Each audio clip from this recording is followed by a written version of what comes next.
This season of Servant is already such a fun ride. I need to know though, when are we going to get actual answers about what's happening? I think it would be best for everyone if you were able to make peace with Leanne. Why are you both so afraid of her? We ask each other the same question over text quite commonly. Yeah, we don't know. Do you guys know what's actually going on? Do they tell you anything? Only when we start a season, yeah. Yeah, we get a few scripts, but not all of them. So we are kind of in the dark for a lot of the time. What are your theories on Leanne? My suspicions are still what Sean believes, which is that he thinks the coincidences are, they're coincidences. That's what's allowing him to believe, that this is a coincidence, and no, this might be. And did that even ever happen? Because the thing's so big and so unreal that he can't almost face it, But the truth is, I don't know. When do you guys think Dorothy will realize the truth? Yeah, that's the big question. What is going on?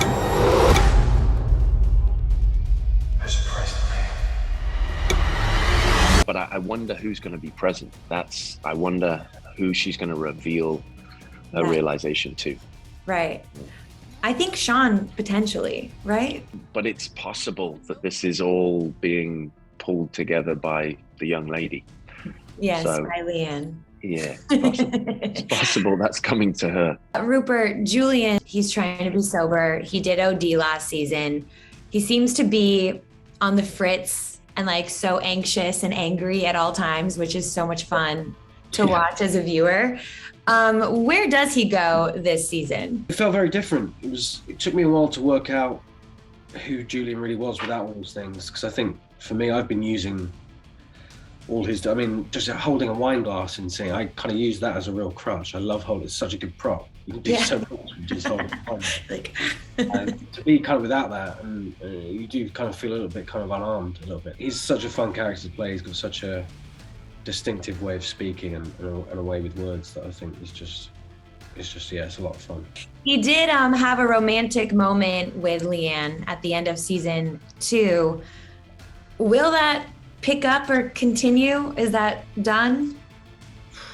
I don't know. They've got a very weird relationship, and I don't think either of them really know why that happens. But I think they're both kind of quite lost, broken people, and they found each other in a kind of quite dark circumstance. So I think I do know, but I don't want to reveal too much. You can't say. It's a developing relationship, and it's quite complicated and quite weird. It makes me feel quite uncomfortable. Yeah. He's being coy about it like it's real. He's like, I don't know. I know. I know. I'm like, okay, what's happening? For you, Toby, Sean, you mentioned this a little bit earlier, but he is, I think, in just so much denial and just kind of accepting everything. What do you think that is about? Is he actually buying into this? Is Jericho alive and their son? Where is his mind at?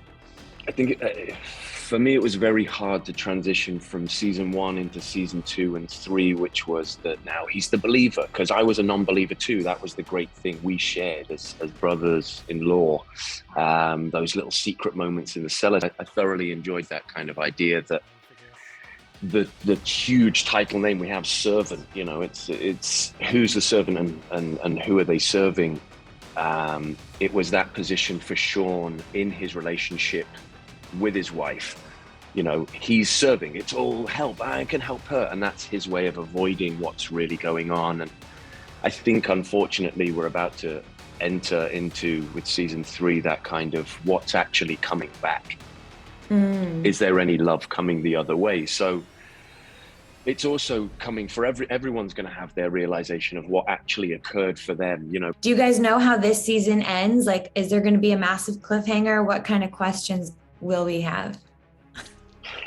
Yeah, season 3's ending shocked me. It was shocking. So it's better than a cliffhanger. It's it feels very finite, but it may not be that way. You guys are both dads in real life, and when you do think about the plot, the lengths that these people go to for their child, for their family, and keeping secrets. And I guess, how has this role changed the way that you've approached fatherhood, or has it?